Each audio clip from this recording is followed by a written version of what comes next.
이게 뭐야? 빈방 한가운데서 재벌 회장은 굳어버렸습니다. 전처가 떠난 뒤 아무것도 남지 않았을 거라 믿었던 방.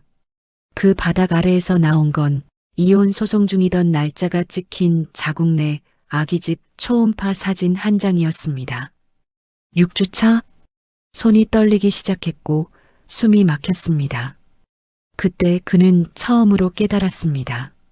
자신이 쫓아낸 건 아내만이 아니었다는 걸. 그리고 그 순간부터 그는 회장도 인간도 아닌 미친 듯이 한 여자를 찾는 남자가 됩니다. 그 초음파 사진 하나가 어떤 지옥의 문을 열게 될지 지금은 아무도 모릅니다. 영상 시작 전 채널 구독해 주시면 재밌는 영상을 가장 먼저 받아볼 수 있습니다. 그럼 오늘의 사연 시작합니다. 강진우는 별채에 삐걱거리는 마루를 밟으며 한서윤의 흔적을 지우기 위해 방 안을 둘러보았습니다. 여기서도 이제 끝이다. 다 치우고 나면 아무 일도 없었던 것처럼 될 거야. 침실 한 구석에 놓인 화장대 서랍을 열자 그녀가 쓰던 립스틱과 향수 냄새가 코끝을 스쳤습니다. 이 냄새 아직도 남아있네. 사람 마음을 이렇게 괴롭혀 놓고. 진우는 얼굴을 찡그리며 서랍을 거칠게 비우기 시작했습니다. 다 버려. 하나도 남기지 마. 여기 있었던 흔적 전부. 그때 발끝에 걸린 바닥 판자가 들뜨면서 아래쪽이 비어있음을 발견했습니다. 이게 왜 들리지? 원래 이런 데 아니었는데. 진우가 몸을 숙여 판자를 눌러보았습니다. 밑이 비었잖아. 뭐 숨겨놓은 건가? 진우가 손을 집어넣자 먼지투성이에 낡은 서류 봉투 하나가 만져졌습니다. 이건 또 뭐야? 왜 이런 걸 숨겨놔? 뭐지? 진우가 봉투를 꺼내며 중얼거렸습니다. 서류 봉투? 병원 건가? 설마. 봉투를 열자 안에서 초음파 사진 한 장이 나왔습니다. 이게 뭐야? 초음파? 사진을 자세히 들여다본 진우의 얼굴이 하얗게 질렸습니다. 말도 안 돼. 이게 왜 여기 있어? 장난치지 마, 한서윤. 발행병원 이름이 JS그룹 산하가 아닌 변두리의 작은 산부인과였습니다. JS병원이 아니잖아. 왜 이런 병원에서, 왜 나한테 말 안 했어? 6주차라고? 진우의 손이 덜덜 떨렸습니다. 6주면 그때였잖아. 내가 집에 들어가지도 않던 그때. 진우는 사진을 움켜쥐고 소리쳤습니다. 내 아이야? 아니면 또 나를 속인 거야? 방 안에는 대답해줄 사람은 없고 초음파 사진 한 장만 조용히 흔들리고 있었습니다. 진우가 떨리는 목소리로 사진 속 글씨를 읽었습니다. 날짜가 이게 언제라고? 이때면 그 시기는 두 사람이 이혼 소송으로 법정에서 치고받던 바로 그때였습니다. 법원, 서로 얼굴도 보기 싫어하던 그때잖아. 매일 싸우고 소리 지르고. 진우는 사진을 뒤집어 보았습니다. 뒤에 뭐가 있나? 글씨? 서윤의 삐뚤빼뚤한 글씨로 우리에게 온 선물, 아빠는 몰랐으면 해라고 적혀 있었습니다. 선물? 아빠는 몰랐으면 해? 왜 이런 말을 쓴 거야? 이게 무슨... 진우의 손이 덜덜 떨리기 시작했습니다. 손이 왜 이래? 왜 이렇게 떨려? 정신 차려, 강진우. 그는 서윤이 불륜을 저질렀다고 믿어 의심치 않았던 자신을 떠올렸습니다. 난 내 말을 한 번도 안 믿었지. 사진만 믿고, 남들 말만 믿고. 차가운 눈빛으로 그녀를 몰아세우던 그날 밤이 생생하게 되살아났습니다. 기억나? 그날 밤, 네가 울면서 서 있던 모습. 넌 내 아이가 아닌 다른 남자의 아이를 가졌어. 진우가 그때 내뱉었던 말이 귓가에 메아리 쳤습니다. 내가 내 입으로 그런 말을 했어. 사람이 어떻게 그런 말을 하지. 서윤이 눈물을 흘리며 고개를 저었던 모습이 겹쳐 보였습니다. 아니라고 했잖아. 울면서 아니라고 했잖아. 왜 나는 그걸 안 들었지? 그게 아니에요, 여보. 정말 아니에요. 서윤의 애절한 목소리가 들리는 것 같았습니다. 여보라고 불렀잖아. 마지막까지 나를 부르면서 믿어달라고 했잖아. 진우는 초음파 사진을 가슴에 꽉 붙들고 무릎을 꿇었습니다. 미안해. 지금 와서 무슨 소용이 있겠지만 그래도 미안해. 내가 뭘 한 거야. 진우의 목소리가 바닥으로 떨어졌습니다. 아내를 쫓아냈어. 아이를 부정했어. 내 손으로 다 망가뜨렸어. 방 안에는 아무 소리도 없었습니다. 초음파 사진만 진우의 가슴 위에서 조용히 구겨지고 있었습니다. 진우가 흐느끼며 자책했습니다. 내가 왜 그랬을까? 왜 한 번만 더 확인하지 않았을까? 왜 사람 말을 그렇게 쉽게 믿었을까? 그는 비서실에 급히 전화를 걸었습니다. 여보세요. 지금이다. 지금 당장이다. 보안팀장을 지금 당장 지하실로 호출해. 한치도 늦추지 마. 지금 당장 내려오게 해. 진우의 목소리는 분노로 떨렸습니다. 더는 못 참아. 오늘 다 밝혀야 한다. 30분 후 지하실에서 보안팀장 박 차장은 진우 앞에 바짝 엎드려 앉았습니다. 차장님, 고개 들어. 도망갈 생각하지 마. 그때 호텔 사진이 어떻게 나온 거야? 진우가 차가운 목소리로 물었습니다. 한마디도 빼지 말고 있는 그대로 말해. 거짓말이면 끝이야. 박 차장의 이마에서 식은땀이 줄줄 흘렸습니다. 말해. 왜 말을 못해? 그건 정말 죄송합니다. 죄송하다는 말로 끝날 일 아니야. 지금 내가 묻는 건 그게 아니잖아. 사실대로 말해. 진우가 주먹으로 탁자를 내려쳤습니다. 쿵. 사진이 어떻게 만들어졌는지, 누가 시켰는지 전부 말해. 박 차장이 떨리는 목소리로 실토하기 시작했습니다. 숨길 생각 없겠습니다. 이제 와서 더는 못 숨깁니다. 사진이 합성된 겁니다.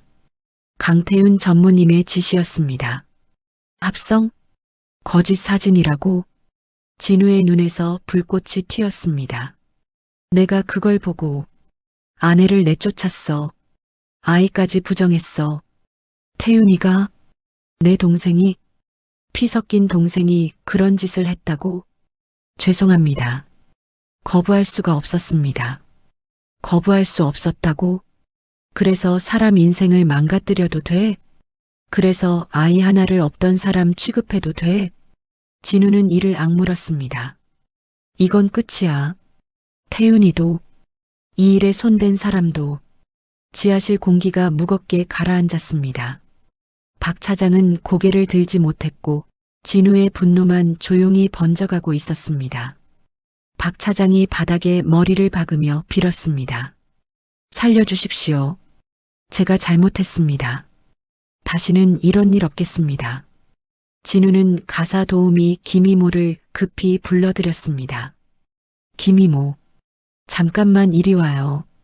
중요한 거예요. 서윤이가 나갈 때 뭘 가지고 나갔지? 진우가 다급히 물었습니다. 하나도 빠짐없이 말해요. 사소한 것도 다.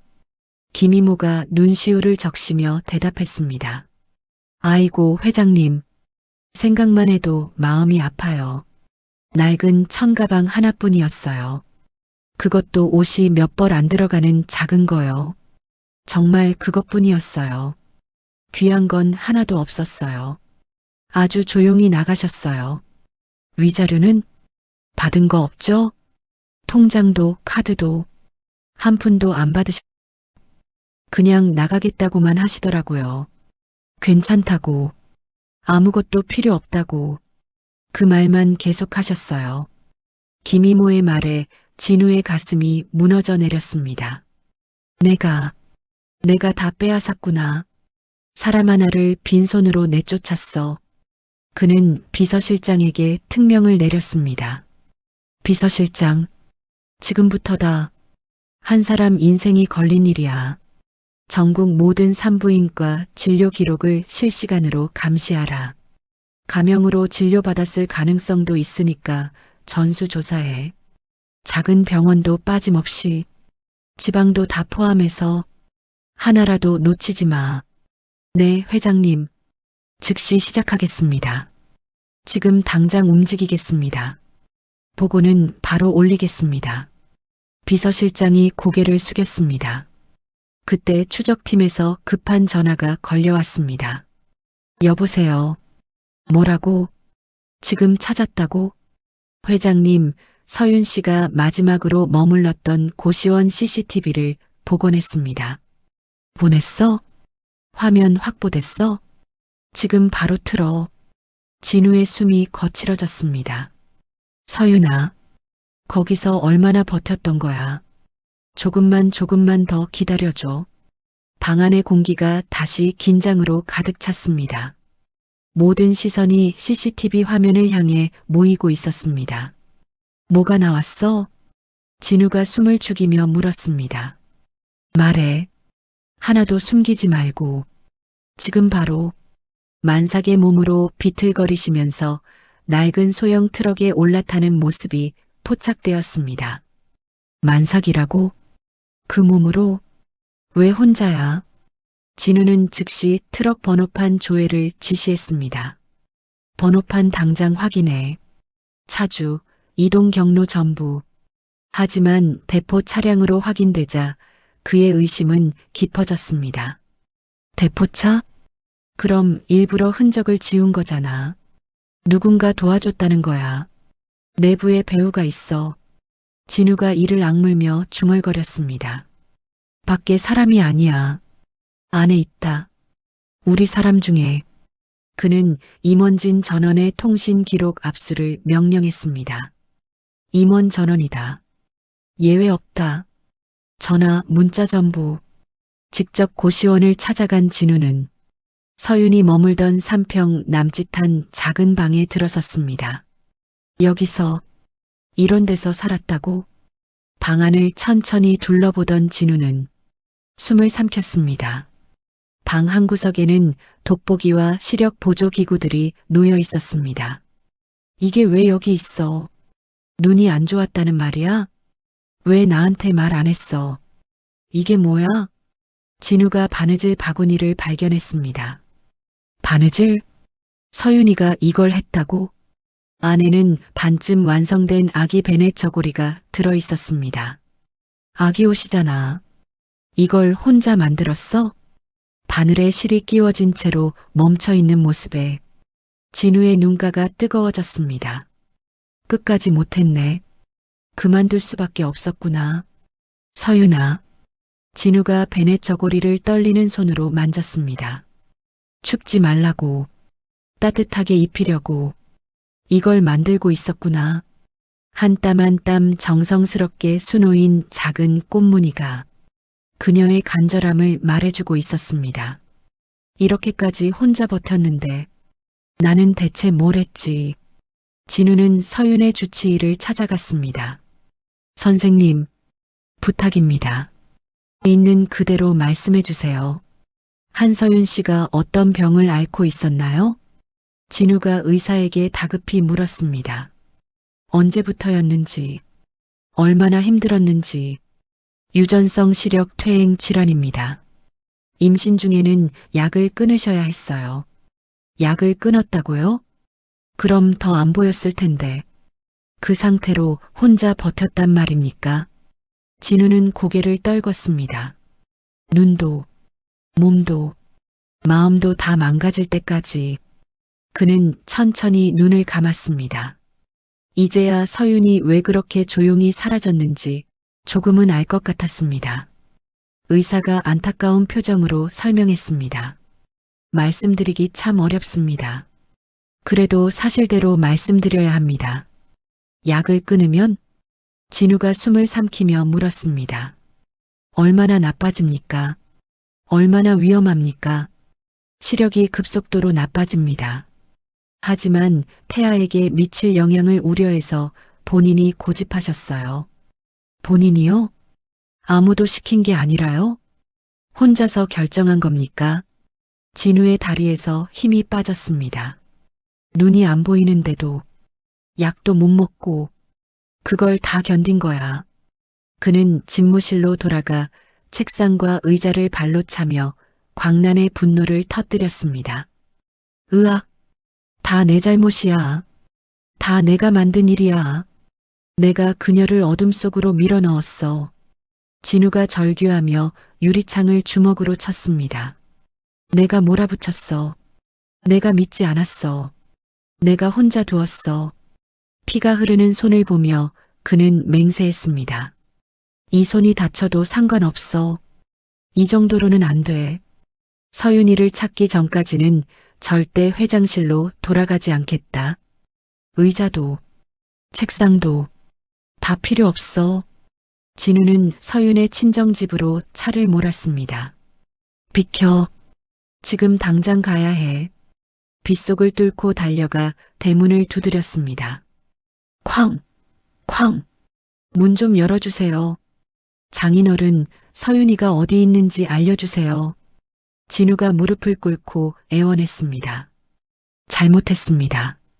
제가 다 잘못했습니다. 제발 한 번만 도와주세요. 하지만 장인은 대문을 걸어 잠그며 차가운 목소리로 말했습니다. 이제 와서 무슨 소용이냐? 이미 다 끝난 일이다. 우리 딸은 이미 죽었다. 다시는 강진우 눈에 띄지 않겠다고 맹세하고 떠났어. 당신 때문에 우리 딸 인생은 끝났어. 장인이 이혼 합의서 뭉치를 진우의 얼굴에 던졌습니다. 이거나 가져가. 이게 당신이 만든 결과야. 진우는 빗물과 눈물이 뒤섞인 얼굴로 종이들을 주워 담았습니다. 서윤아, 미안하다. 정말 미안하다. 그때 추적팀에서 급보가 들어왔습니다. 회장님, 지금 연락 왔습니다. 남해안 여객선 터미널에서 마지막 휴대전화 신호가 포착되었습니다. 어디라고? 남해안? 당장 출발해. 진우는 즉시 전용기를 띄웠습니다.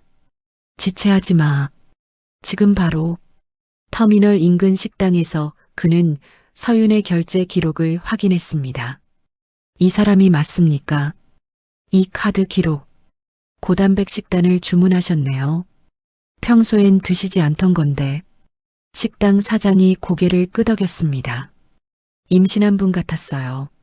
몸 챙기려고 그러신 것 같더라고요. 진우는 서윤이 뱃속 아이를 위해 자신을 돌보며 살아내려 애쓰고 있음을 깨달았습니다. 혼자서도 아이부터 챙겼구나. 끝까지 엄마였구나. 서윤아, 살아서 기다려. 내가 반드시 찾아낼게. 진우가 바다를 바라보며 간절히 기도했습니다. 조금만 더 버텨줘. 이번엔 내가 갈게. 파도 소리만 잔잔히 들리는 가운데 진우의 눈은 바다 끝을 놓지 못하고 있었습니다. 일주일 후 강태윤은 자신의 은밀한 사무실에서 부하들과 긴급 회의를 열었습니다. 벽면에는 진우의 수색 동선을 표시한 지도가 빼곡히 붙어 있었습니다. 형이 서윤을 찾으면 내 입지는 끝장이야.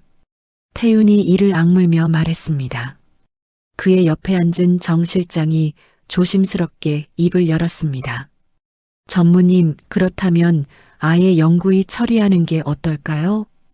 태윤의 눈에 차가운 빛이 돌았습니다. 좋은 생각이야. 청부업자들을 움직여. 네, 알겠습니다. 정 실장이 고개를 숙였습니다. 한편 진우는 남해안 항구 도시 선착장의 갯바위를 샅샅이 뒤지고 있었습니다. 바위 틈 사이로 손을 집어넣던 진우의 손끝에 작은 금속 조각이 걸렸습니다. 이건 진우가 그것을 꺼내자 서윤이 결혼기념일에 꽂았던 나비 모양 머리핀이었습니다. 은도금이 바닷물에 녹아 검게 변해 있었지만 분명 그녀의 것이었습니다. 서윤이가 여기 있었어. 진우가 추적 팀원들에게 외쳤습니다. 그는 즉시 일대 모든 선박의 운항일지, 전수조사를 지시했습니다. 그때 태우는 진우의 시선을 분산시키기 위한 교묘한 작전을 실행에 옮겼습니다. 부산 김해공항 근처 목격자가 있다고 하세요. 추적팀원이 급히 진우에게 보고했습니다. 서윤이를 봤다고? 진우가 눈을 번뜩였습니다. 네, 일본행 밀항선에 탔다는 증언입니다. 진우는 곧바로 공항으로 향했습니다. 하지만 현장에 도착해 CCTV를 확인하던 수행비서가 이상한 장면을 포착했습니다. 회장님, 저기 보세요. 비서가 화면을 가리켰습니다. 목격자라는 남자가 정체불명의 인물로부터 거액의 현금 가방을 받는 모습이었습니다. 저 사람이 태윤이 비서 아냐? 진우가 화면을 자세히 들여다보며 말했습니다. 수행비서가 확대 기능을 써서 얼굴을 확인했습니다. 맞습니다. 강태윤 전무비서 김 과장입니다. 진우의 얼굴이 분노로 일그러졌습니다. 이 새끼가 나를 농락했어. 진우는 즉시 태윤의 자금줄인 유령 회사들을 급습했습니다. 국세청과 합동으로 진행된 압수수색에서 조작된 장부들이 대거 발견되었습니다. 형, 이게 뭐 하는 짓이야?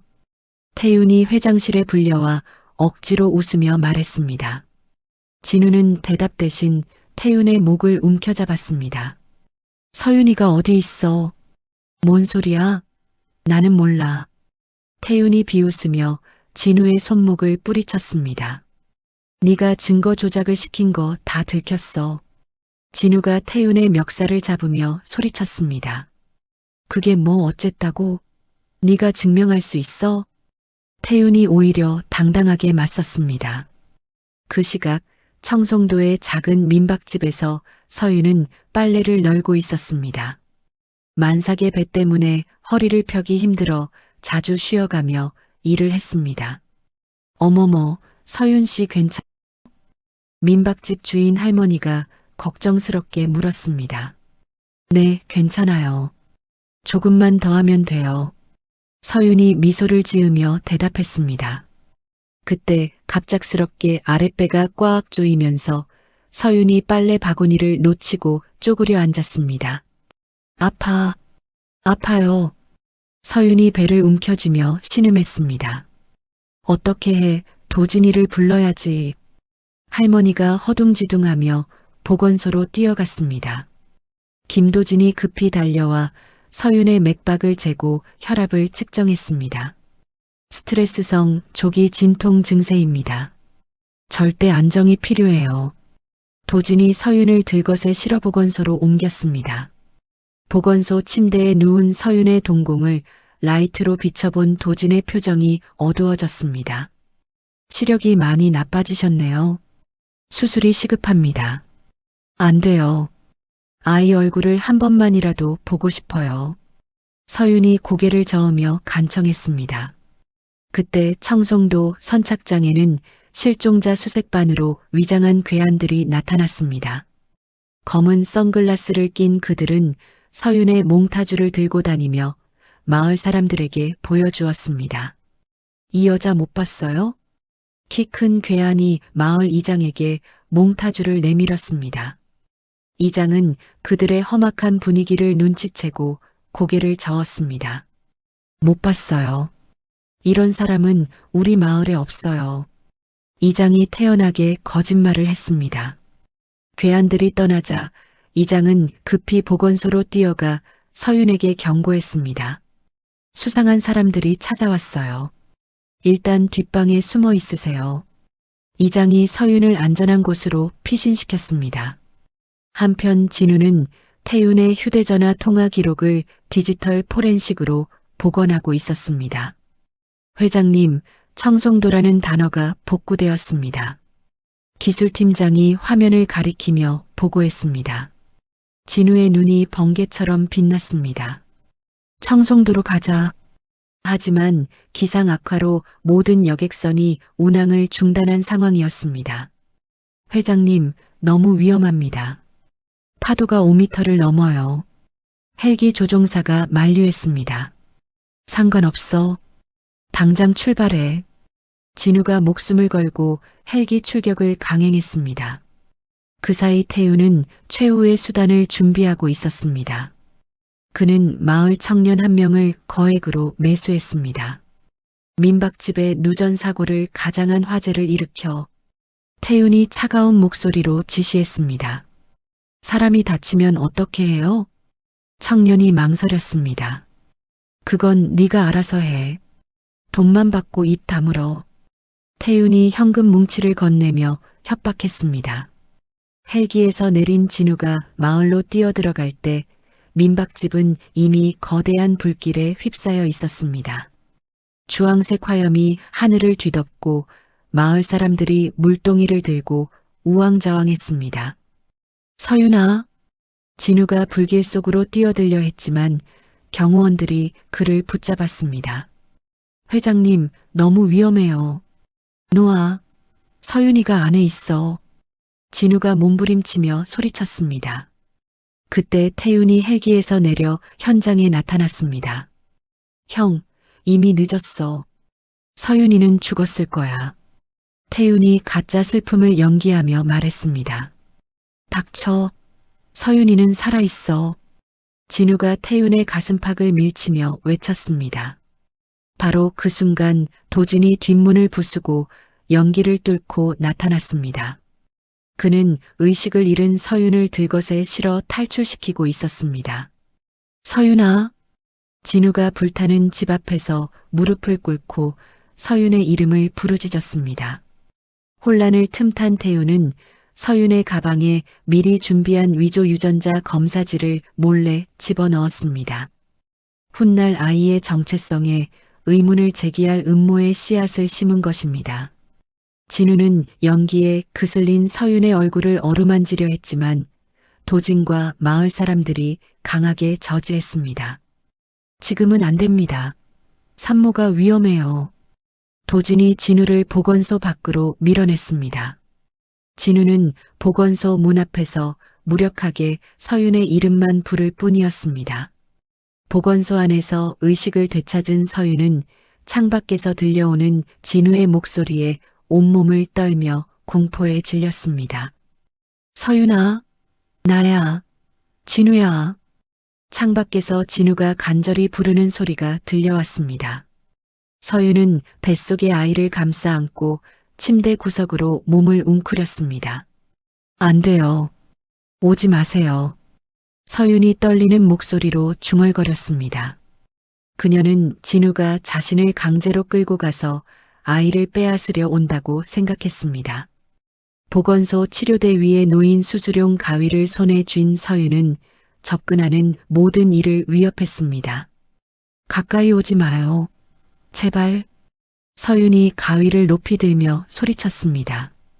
도진이 조심스럽게 다가가려 했지만 서윤은 더욱 격렬하게 반응했습니다.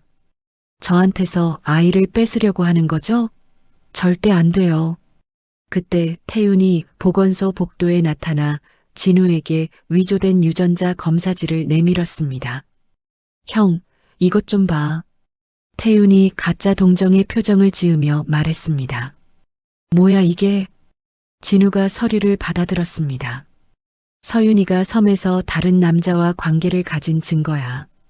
그 아이는 형 아이가 아니야. 태윤이 독을 품은 목소리로 속삭였습니다. 진우는 서류를 갈기갈기 찢어버리며 태윤의 멱살을 잡았습니다. 거짓말하지 마. 형이 믿기 싫어하는 건 이해하지만 현실을 받아들여야 해. 태윤이 비웃으며 진우를 도발했습니다. 진우가 태윤을 복도 끝으로 내던지자 서윤은 그들의 고함 소리에 발작적인 과호흡을 일으켰습니다. 헉! 헉! 헉! 서윤이 숨을 제대로 쉬지 못하고 다시 의식을 잃었습니다. 도진이 급히 달려가 서윤의 맥박을 확인했습니다. 맥박이 너무 빨라요. 산모와 태아가 모두 위험합니다. 도진이 진우에게 엄중히 경고했습니다. 시신경 박리가 시작되었어요. 산모가 안정을 취하지 못하면 아이까지 잃을 수 있습니다. 진우는 주먹을 불끈 쥐고 벽을 쳤습니다. 내가 서윤이를 더 아프게 만들고 있는 거구나. 다음 날 오후 태윤은 마을 구멍가게를 돌아다니며 악의적인 소문을 퍼뜨리기 시작했습니다. 저 남자가 바로 악덕 기업가 강진우래요. 태윤이 주민들에게 속삭였습니다. 하청업체들을 쥐어짜서 자살까지 내몰았다던데. 그런 사람이 우리 마을에 와서 무슨 짓을 할지 몰라요. 주민들 사이에서 수군거림이 일기 시작했습니다. 민박집 주인들은 진우에게 숙소 제공을 거부했고 식당들도 문을 닫아 걸었습니다. 진우는 섬에서 완전히 고립되었습니다. 그날 밤 비바람이 몰아치는 보건소 앞마당에서 진우는 우산도 없이 무릎을 꿇고 앉았습니다. 서윤아, 미안해. 정말 미안해. 진우가 빗물에 흠뻑 젖으며 사죄했습니다. 그는 서윤이 가장 좋아하던 노래를 낮은 목소리로 흥얼거리기 시작했습니다. 바람이 불어오는 곳, 그곳으로 가고 싶어요. 진우의 떨리는 목소리가 빗소리에 섞여 들렸습니다. 보건소 안에서 서윤은 그 노래를 듣고 눈물을 흘렸습니다. 하지만 여전히 문을 열어줄 용기는 나지 않았습니다. 그 시각 서울 본사에서는 태윤의 측근들이 긴급 이사회를 소집했습니다. 강진우 회장의 사생활 논란이 회사 이미지에 심각한 타격을 주고 있습니다. 김 이사가 회의실에서 발언했습니다. 경영 공백도 문제입니다. 이미 일주일째 회사에 나오지 않고 있어요. 박 이사가 덧붙였습니다. 이사들은 진우의 해임한 상정을 논의하기 시작했습니다. 한편 도진은 서윤의 상태를 살피다가 태윤에게서 협박 전화를 받았습니다. 김도진, 너 아버지가 의료사고로 면허 취소당한 거 기억하지? 태윤의 차가운 목소리가 전화기에서 흘러나왔습니다. 그게 무슨 상관이에요? 도진이 떨리는 목소리로 물었습니다. 그 사건 은폐해 준 게 누군지 알고 있지? 내가 한마디만 하면 내 아버지는 감옥행이야. 태윤이 악랄한 웃음을 터뜨렸습니다. 도진의 얼굴이 창백해졌습니다. 뭘 원하는 거죠? 서윤을 섬 밖으로 빼돌려. 내가 시키는 대로 해. 태윤이 명령했습니다. 도진은 양심과 현실 사이에서 괴로워했습니다. 잠입 경호원이 이 장면을 목격하고 진우에게 급보를 전했습니다. 회장님, 김도진이 태윤 전무와 수상한 통화를 나눴습니다. 진우는 도진의 배신 가능성을 의심하기 시작했습니다. 도진은 태윤의 지시에 따라 서윤에게 수면 유도제를 준비했습니다. 하지만 서윤의 가느다란 손이 자신의 가운을 붙잡자 머뭇거렸습니다. 선생님, 아이가 괜찮을까요? 서윤이 불안한 목소리로 물었습니다. 괜찮을 거예요. 제가 지켜드릴게요. 도진이 마음을 받고 수면제를 버렸습니다. 하지만 이미 늦었습니다. 태윤의 부하들이 구급차를 몰고 보건소 뒷문에 대기하고 있었습니다. 진우가 도진의 이상한 행동을 눈치채고 보건소 뒷문을 강제로 열었을 때 서윤은 이미 구급차에 실려 선착장으로 향하고 있었습니다.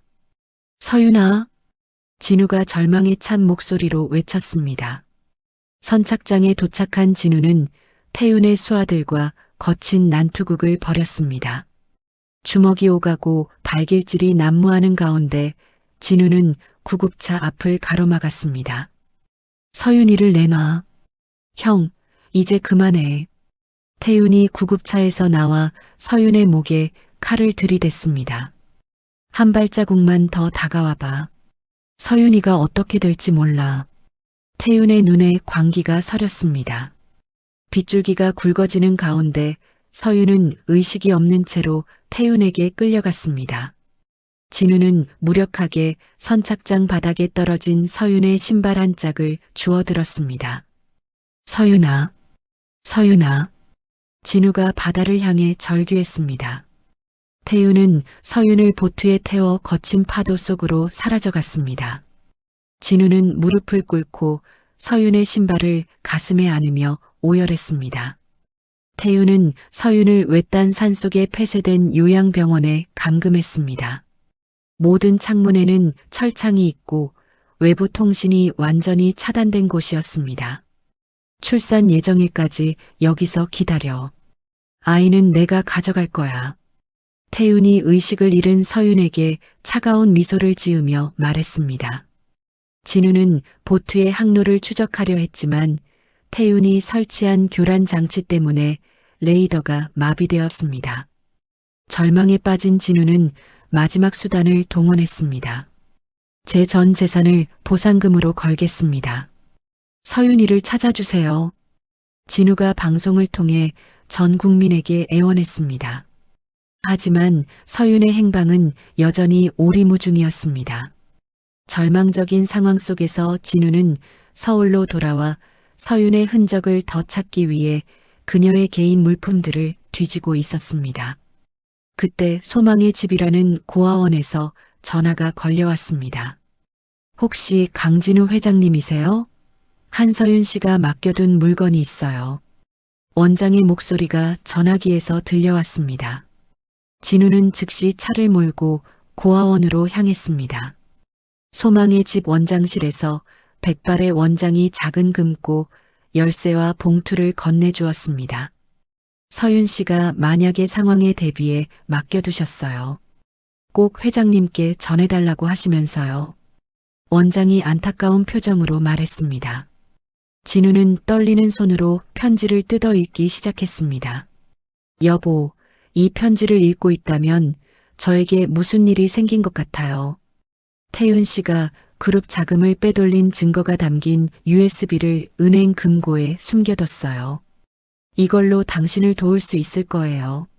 제발 우리 아이를 미워하지 말아주세요. 편지를 다 읽은 진우는 서윤의 마지막 글귀에서 오열을 터뜨렸습니다. 당신이 행복했으면 좋겠어요. 사랑해요. 진우가 편지를 가슴에 안으며 눈물을 흘렸습니다.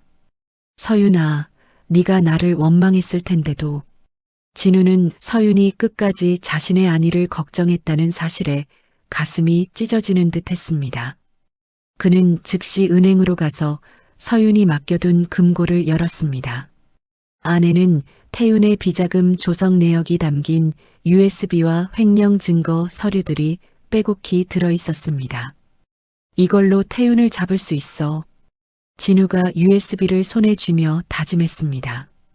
진우는 공식적으로 회장직 업무를 일시 중단한다고 발표했습니다. 저는 지금부터 한 남자의 아내이자 한 아이의 아버지일 뿐입니다. 진우가 기자회견에서 선언했습니다.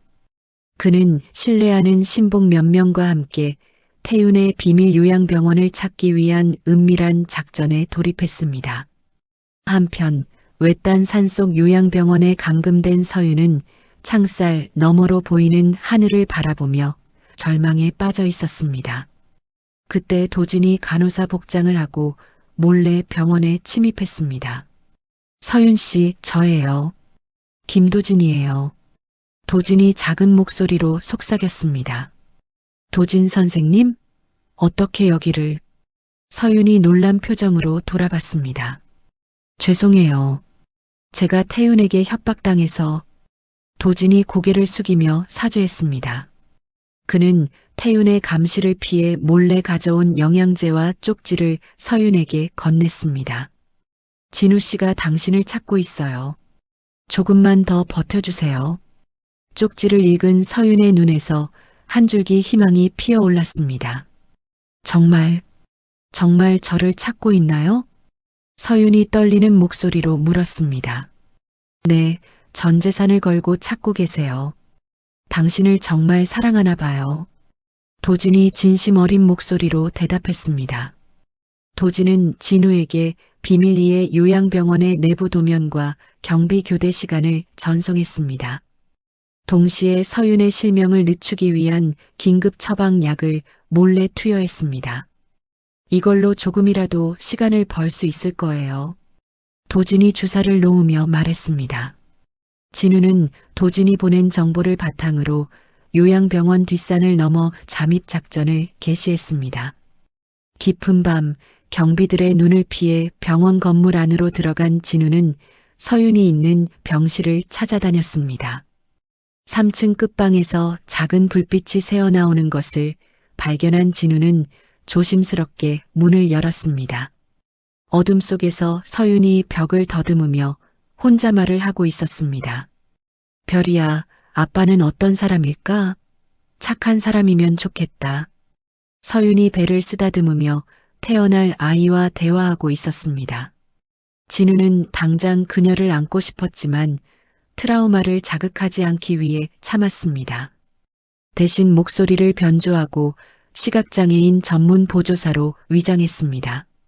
안녕하세요. 저는 강 씨라고 하는 보조사예요. 진우가 다른 사람인 척하며 다가갔습니다.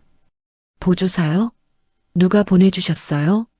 서윤이 의아해하며 물었습니다. 복지단체에서 파견받아 왔어요. 불편한 점이 있으시면 언제든 말씀하세요. 진우가 최대한 자연스럽게 연기했습니다. 서윤은 낯선 남자의 목소리였지만 왠지 모를 안정감을 느꼈습니다. 진우는 낮에는 서윤의 눈이 되어 책을 읽어주고 밤에는 복도에 숨어 태윤의 수화들을 감시했습니다. 매일 아침 따뜻한 보리차를 끓여다 주고 저녁에는 정성스럽게 발 마사지를 해주었습니다. 강 씨는 왜 이렇게 친절하세요? 서윤이 어느 날 궁금해하며 물었습니다. 제게도 소중한 사람이 있거든요. 그 사람을 지키지 못한 후회가 있어서요. 진우가 진심을 담아 대답했습니다. 이 과정에서 진우는 서윤이 재벌가 며느리로 살면서 겪었던 고독을 직접 들을 수 있었습니다. 전 그저 평범하게 사랑받고 싶었어요. 돈이 아니라 마음으로요. 서윤이 혼잣말처럼 중얼거렸습니다. 진우는 그녀의 말 한마디 한마디에 가슴이 아파왔습니다. 태윤은 요양병원의 보안이 강화된 것에 만족하며 진우가 나타나기만을 기다렸습니다.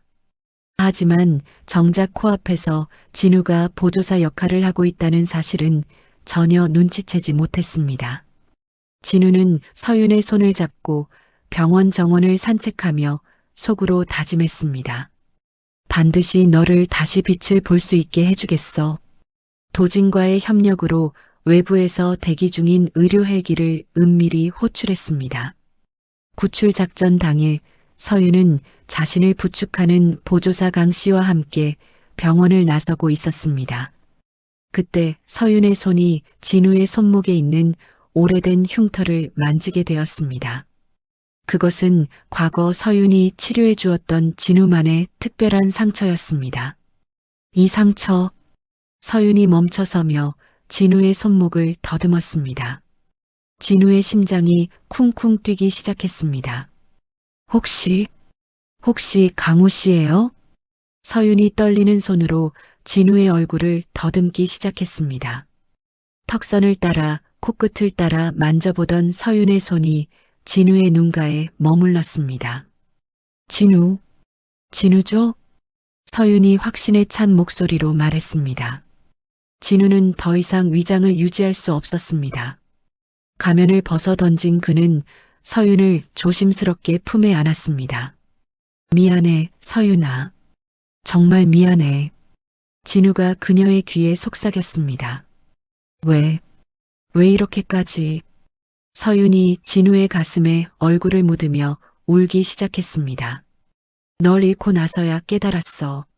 넌 내 전부야. 진우가 서윤의 머리를 쓰다듬으며 고백했습니다. 두 사람은 병원을 벗어나 안전한 은신처로 향했습니다. 그곳에서 그들은 그동안의 모든 오해를 풀고 진정한 화해를 나눴습니다. 이제 다시는 놓지 않을게. 진우가 서윤의 손을 꼭 잡으며 맹세했습니다. 저도요. 다시는 도망가지 않을게요. 서윤이 미소를 지으며 대답했습니다. 다음 날 아침 진우와 서윤은 안전한 은신처에서 조용한 아침을 맞았습니다. 서윤의 시력이 조금씩 회복되어 진우의 얼굴 윤곽을 희미하게나마 볼 수 있었습니다. 정말 당신이 맞나요? 꿈은 아니죠? 서윤이 진우의 뺨을 만지며 확인했습니다. 꿈이 아니야. 이제 악몽은 끝났어. 진우가 서윤의 손을 잡고 입맞춤했습니다. 그들의 평화로운 시간은 잠시였습니다. 진우는 태윤의 비리를 폭로하기 위한 마지막 준비를 시작했습니다. 서윤이 숨겨둔 USB에 담긴 증거들을 정리하며 전략을 세웠습니다. 이걸로 태윤의 모든 범죄를 입증할 수 있어. 진우가 화면에 나타난 횡령 내역들을 보며 말했습니다. 조심해요. 태윤은 끝까지 저항할 거예요. 서윤이 걱정스럽게 말했습니다. 이제 더 이상 무서워하지 마. 내가 모든 걸 끝낼게. 진우가 서윤을 안심시켰습니다. 진우는 태윤의 횡령과 살인 교사 증거가 담긴 USB 내용을 모든 이사진에게 동시 발송했습니다. 동시에 주요 방송사와 신문사에도 제보했습니다. 특종입니다. JS그룹 전무의 충격적인 범죄가 밝혀졌습니다. 뉴스 앵커가 긴급 속보를 전했습니다. 진우는 황금 시간대 단독 인터뷰에 출연하여 태윤의 악행을 낱낱이 고발했습니다. 강태윤은 제 동생이지만 용서할 수 없는 범죄를 저질렀습니다. 진우가 카메라를 똑바로 보며 말했습니다. 아내를 죽이려 했고 태어나지도 않은 아이까지 해치려 했습니다. 진우의 목소리에는 분노와 슬픔이 섞여 있었습니다. 다음 날 열린 주주총회장은 아수라장이 되었습니다. 진우를 몰아내려던 이사들이 오히려 궁지에 몰렸습니다. 강태윤 전무가 구속되었습니다. 진우가 주주총회장 단상에서 선언했습니다. 그리고 태윤과 결탁한 이사들도 모두 해고 조치하겠습니다. 진우가 엄중한 목소리로 발표했습니다. 이사들이 웅성거리며 항의했지만 이미 늦었습니다. 검찰이 현장에 나타나 공범 이사들을 연행해 갔습니다. 강진우 회장님, 경영권 회복을 축하드립니다. 기자들이 마이크를 들이댔습니다. 감사합니다. 하지만 더 중요한 건 제 가족을 되찾은 것입니다. 진우가 진심 어린 미소를 지었습니다. 서윤도 JS그룹 안주인으로 당당히 복귀했습니다. 그녀를 모함했던 사람들을 법정에 세우기 위한 작업이 시작되었습니다. 한서윤 씨에게 불륜 누명을 씌운 증거 조작 혐의로 기소합니다. 검사가 법정에서 기소장을 낭독했습니다. 서윤의 비서였던 이 씨와 흥신소 사장이 피고석에 앉았습니다. 변명의 여지가 없습니다. 사실대로 말씀하세요. 서윤이 당당한 목소리로 증인석에서 말했습니다. 죄송합니다. 돈에 눈이 멀어서. 이 씨가 울먹이며 사과했습니다. 진우는 본사 로비에서 서윤에 대한 공개 사과문을 낭독했습니다. 저는 제 아내 한서윤에게 씻을 수 없는 상처를 입혔습니다. 진우가 고개를 숙이며 말했습니다. 의심하지 말았어야 할 사람을 의심했고 믿지 말았어야 할 사람을 믿었습니다. 수백 명의 직원들이 조용히 경청했습니다. 앞으로 JS그룹은 진정한 사회공헌 기업으로 거듭나겠습니다. 진우가 그룹의 새로운 방향을 선언했습니다. 서윤의 시력은 수술과 치료를 통해 일상생활이 가능한 수준으로 회복되었습니다. 그녀는 진우가 정성껏 꾸며놓은 아기방을 둘러보며 감동했습니다. 정말 예뻐요. 우리 별이가 좋아할 것 같아요. 서윤이 파스텔톤 벽지를 만지며 미소 지었습니다. 별이? 이름을 지었구나? 진우가 반가워하며 물었습니다. 어둠 속에서도 빛나는 별처럼 자라기를 바라면서요. 서윤이 배를 쓰다듬으며 설명했습니다. 두 사람은 교회의 조용한 별장에서 단둘만의 시간을 보냈습니다. 태교 여행은 못 가봤지만 이곳에서의 시간이 더욱 소중했습니다. 별이가 발차기를 해요. 서윤이 신기해하며 진우의 손을 자신의 배에 올렸습니다. 정말이네. 아빠 목소리를 알아보나 봐. 진우가 배에 대고 말을 걸었습니다. 별아, 아빠야. 빨리 나와서 아빠 얼굴 보자. 아이가 더 활발하게 움직이자 두 사람은 행복에 겨워 웃었습니다. 하지만 그들의 행복은 오래 지속되지 못했습니다.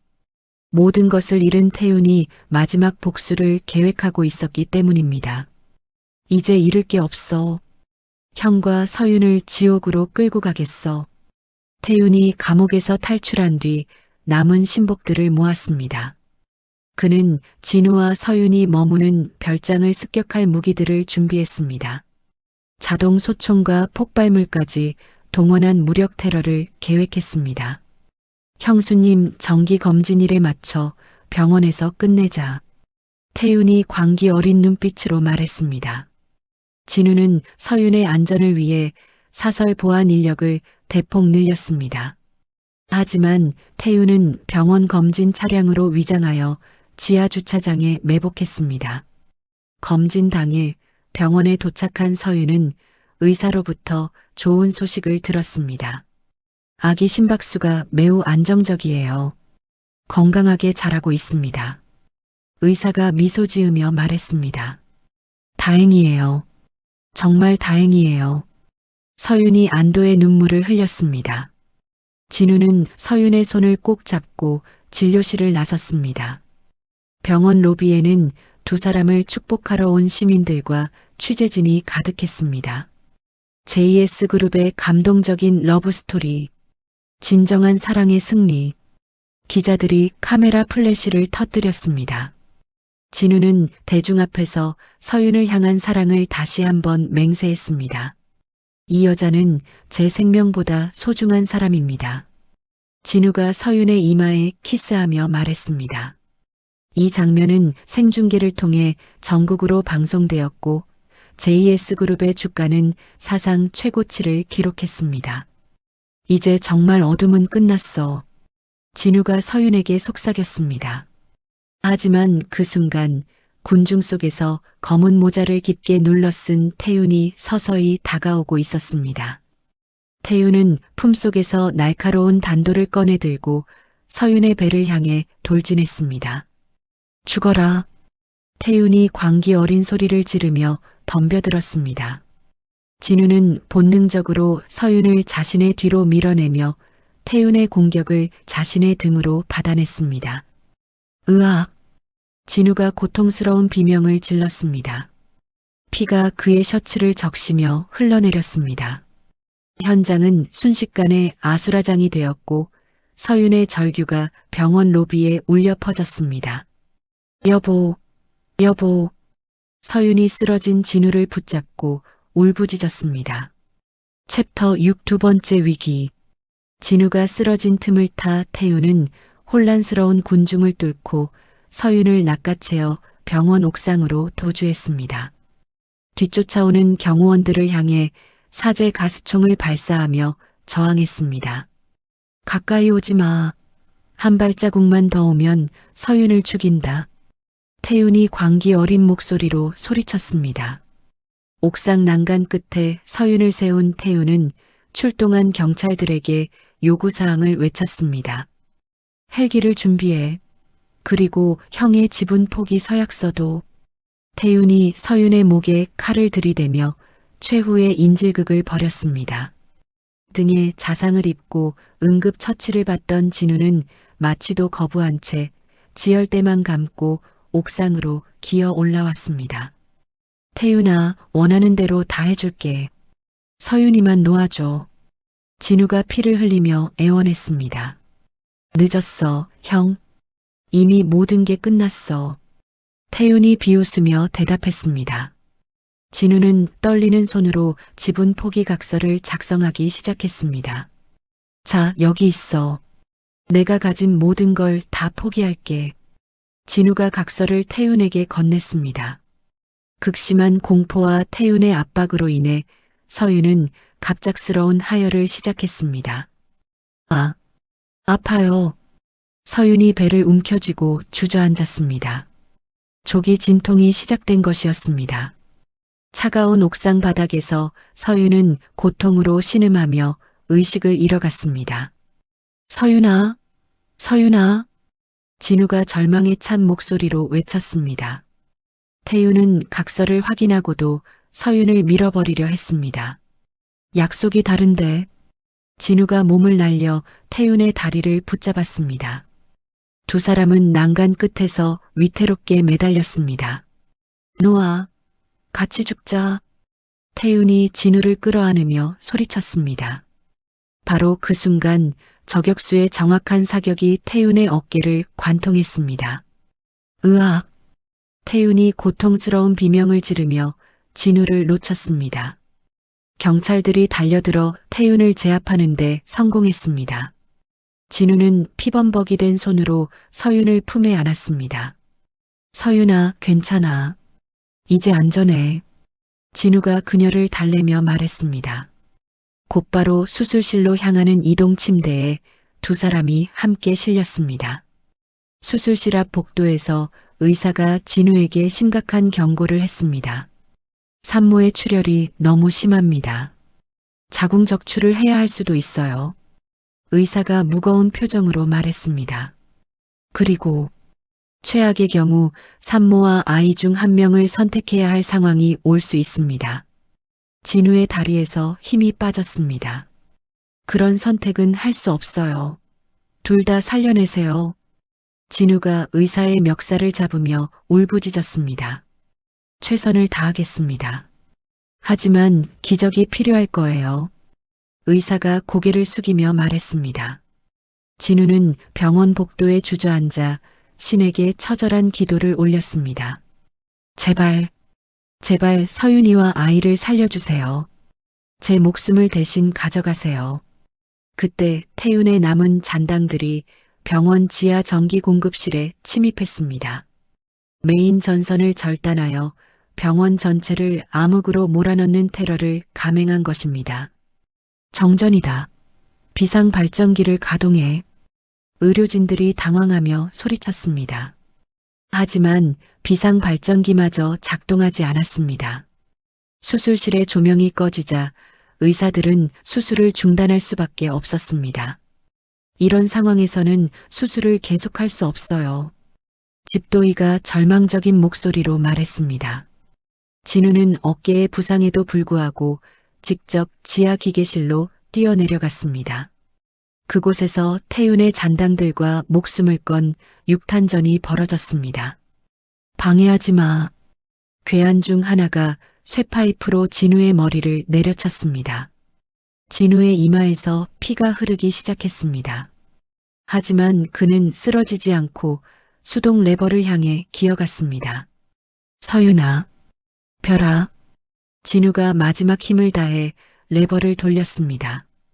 수술실에 다시 빛이 들어오자 의사는 서윤의 긴급 제왕절개 수술을 재개했습니다. 지하에서는 진우가 적들의 공격을 받으며 의식을 잃어가고 있었습니다. 하지만 그는 비상 스위치를 꽉 붙들고 놓지 않았습니다. 놓지 않아. 진우가 중얼거리며 버텼습니다. 수술실 안에서는 서윤의 혈압이 급격히 떨어지며 심정지 경고음이 울렸습니다. 심정지, 즉시 심폐소생술.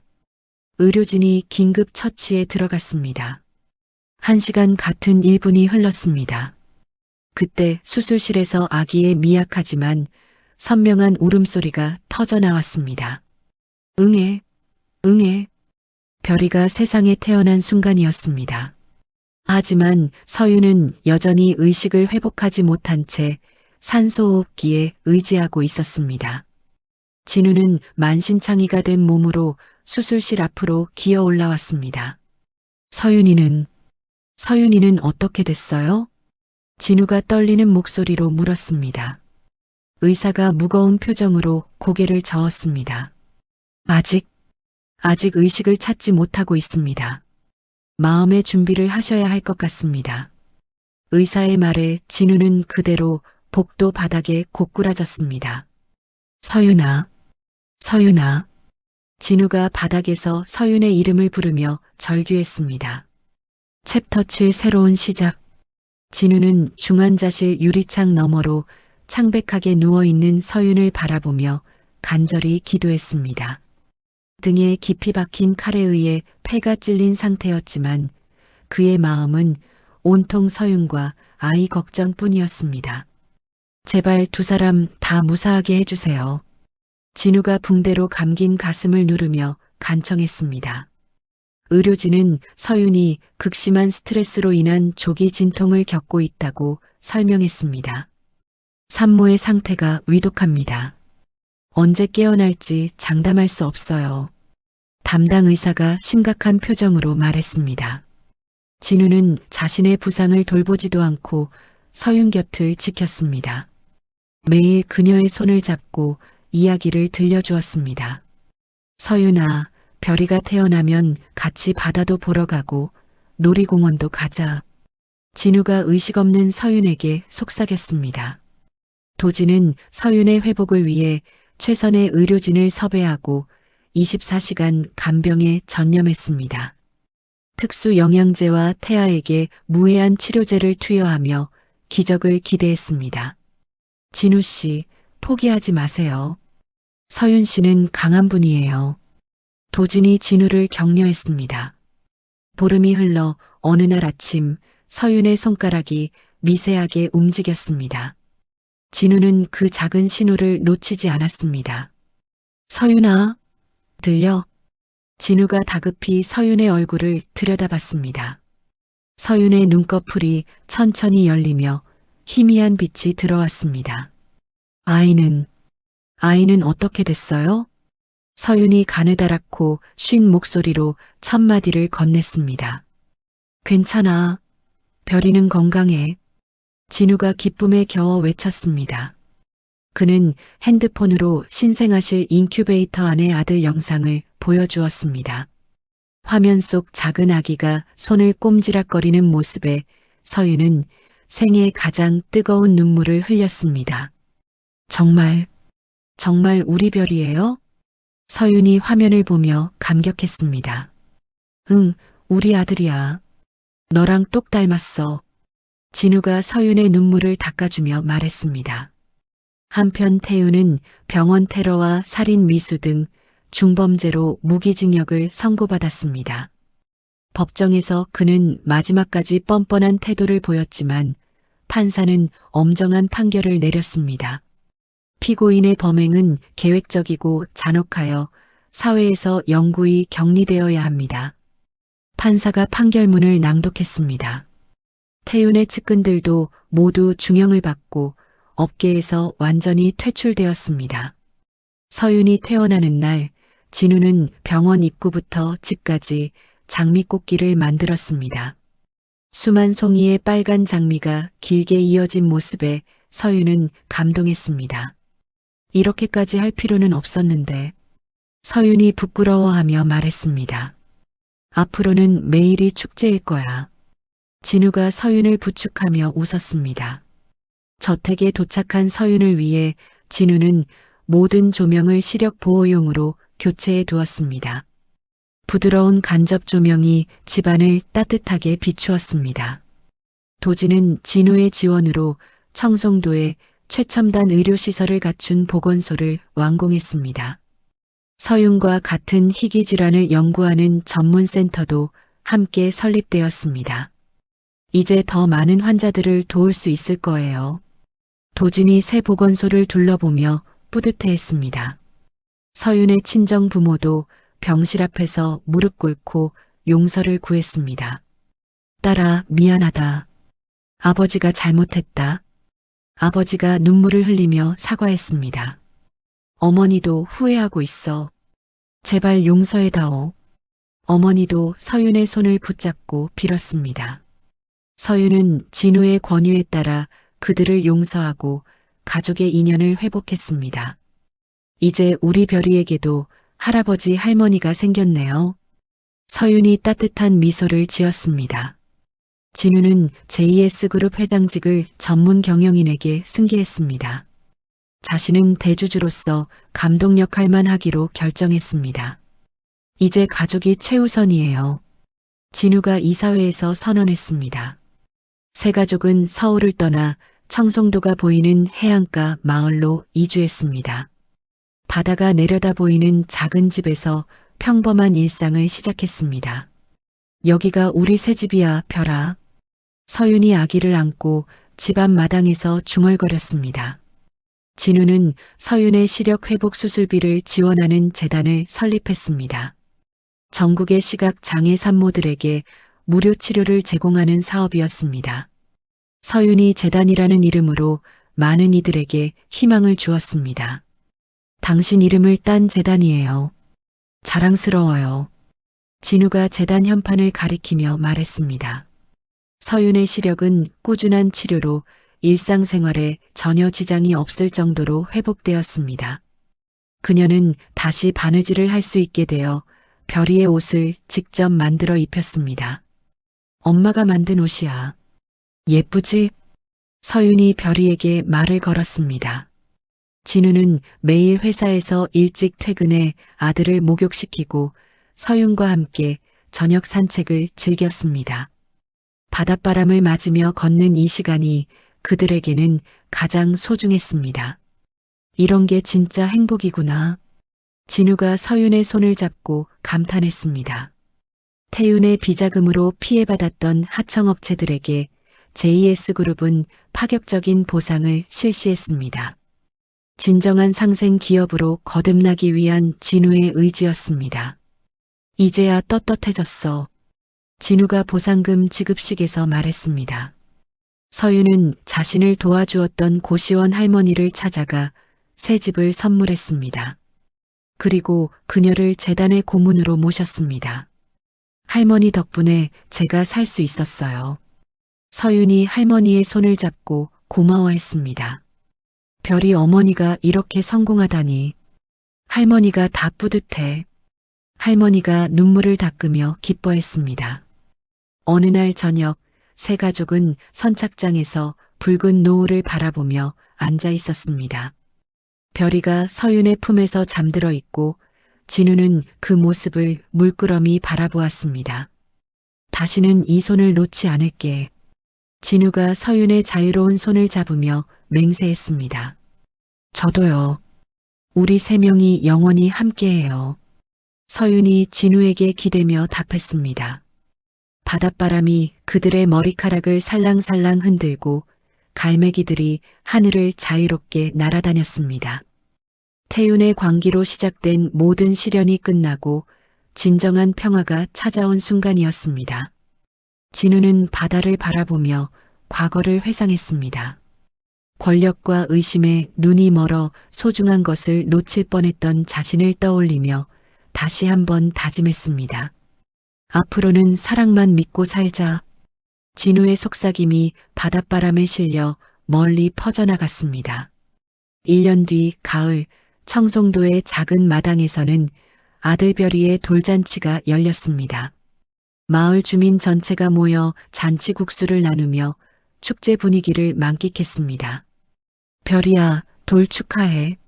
마을 할머니들이 별이를 번갈아 안아주며 축하했습니다. 서윤은 이제 안경 없이도 멀리서 걸어오는 진우의 모습을 단번에 알아보고 환하게 웃으며 손을 흔들었습니다. 여보, 빨리 와요. 별이가 돌잡이를 할 거예요. 서윤이 기쁜 목소리로 불렀습니다. 진우는 명품 수트 대신 편안한 린넨 셔츠 차림으로 별이를 목등에 태워 마당을 누볐습니다. 아빠. 별이가 깔깔 웃으며 진우의 머리를 두드렸습니다. 마을 아이들도 함께 뛰어다니며 즐거운 시간을 보냈습니다. 돌잡이 상 앞에 앉은 별이는 여러 물건들을 살펴봤습니다. 책, 붓, 돈, 실, 그리고 청진기가 놓여 있었습니다. 별아, 뭘 잡을까? 서윤이 별이를 격려하며 말했습니다. 별이는 잠시 고민하더니 청진기를 꽉 잡았습니다. 오, 의사가 되겠구나. 진우가 박수를 치며 기뻐했습니다. 도진도 함께 기뻐하며 별이를 안아 올렸습니다. 별이가 저처럼 사람을 치료하는 의사가 되나 보네요. 도진이 흐뭇한 표정으로 말했습니다. 남을 돕는 사람으로 자라면 좋겠어요. 서윤이 별이를 바라보며 소망했습니다. 잔치가 끝난 후 서윤은 진우에게 특별한 소식을 전했습니다.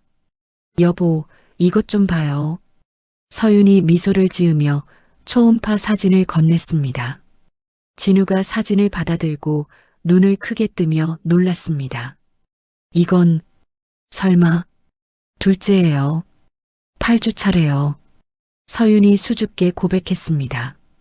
진우는 1년 전 그날처럼 손을 떨며 감격의 눈물을 흘렸습니다. 정말? 정말이야? 네, 이번에는 처음부터 끝까지 함께해요. 서윤이 진우의 손을 잡으며 말했습니다. 진우는 서윤을 조심스럽게 안으며 맹세했습니다. 이번에는 절대 혼자 두지 않을게. 모든 검진에 함께 갈 거야. 매일 밤 진우는 서윤의 배에 귀를 대고 뱃속의 아기와 태담을 나눴습니다. 안녕, 둘째야. 아빠야. 형아가 기다리고 있어. 별이도 엄마 배에 손을 올리고 아기에게 말을 걸었습니다. 청송도는 이제 사랑의 섬으로 불리며 많은 관광객들이 찾아왔습니다. 하지만 진우는 마을의 자연을 훼손하지 않는 친환경 개발만을 허용했습니다. 자연 그대로의 아름다움을 지켜야 해요. 진우가 개발업자들에게 단호하게 말했습니다. 마을 주민들도 진우의 방침을 지지했습니다. 도지는 섬 보건소에서 서윤과 같은 희귀질환 환자들을 위한 무료 진료를 계속했습니다. 더 많은 사람들이 치료받을 수 있게 됐어요. 도진이 뿌듯하게 보고했습니다. 도진 씨 덕분이에요. 정말 고마워요. 서윤이 진심으로 감사를 표했습니다. 서윤은 재단 이사장으로서 시각장애인들을 위한 오디오북 제작 사업을 시작했습니다. 자신의 목소리로 직접 책을 읽어주는 재능 기부도 실천했습니다. 제 경험이 누군가에게 도움이 된다면 기뻐요. 서윤이 녹음실에서 책을 읽으며 말했습니다. 감옥에 있는 태윤에게도 진우는 주기적으로 별이의 사진을 보냈습니다. 미움보다는 연민의 마음으로 그의 참회를 기다렸습니다. 언젠가는 진심으로 뉘우치길 바라요. 진우가 서윤에게 말했습니다. 당신이 있으니까 저도 용서할 수 있어요. 서윤이 진우의 손을 잡으며 대답했습니다.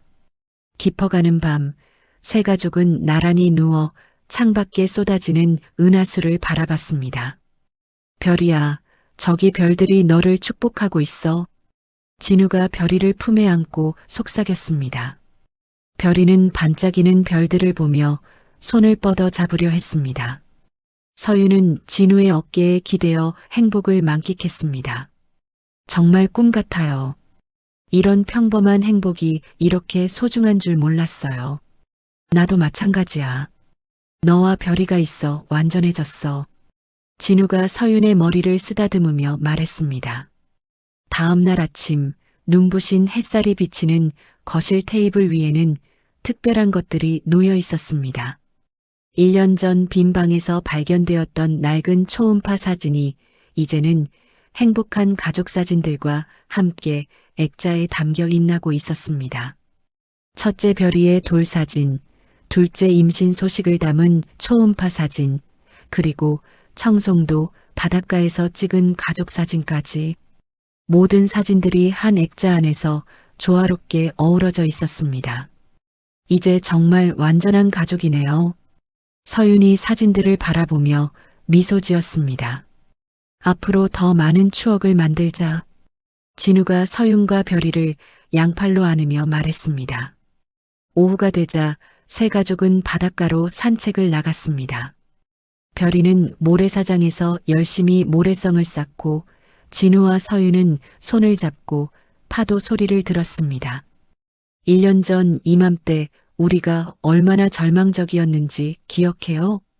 서윤이 진우를 바라보며 말했습니다. 그래, 그때는 정말 세상이 끝난 줄 알았어.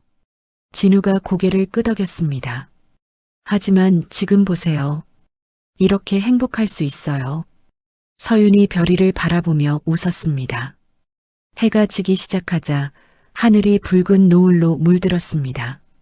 진우는 서윤의 손을 꼭 잡고 바다를 바라보며 맹세했습니다. 다시는 그 손을 놓지 않겠어. 저도요. 이제 우리는 정말 하나예요. 서윤이 진우의 어깨에 기대며 대답했습니다. 바닷바람이 세 가족의 머리카락을 부드럽게 쓸어갔습니다. 별이가 엄마 아빠라고 부르며 달려오자 두 사람은 아이를 가운데 두고 함께 안았습니다. 카메라는 석양을 배경으로 행복하게 포옹하는 세 사람의 뒷모습을 비춰줬습니다. 화면이 서서히 어두워지면서 자막이 떠올랐습니다.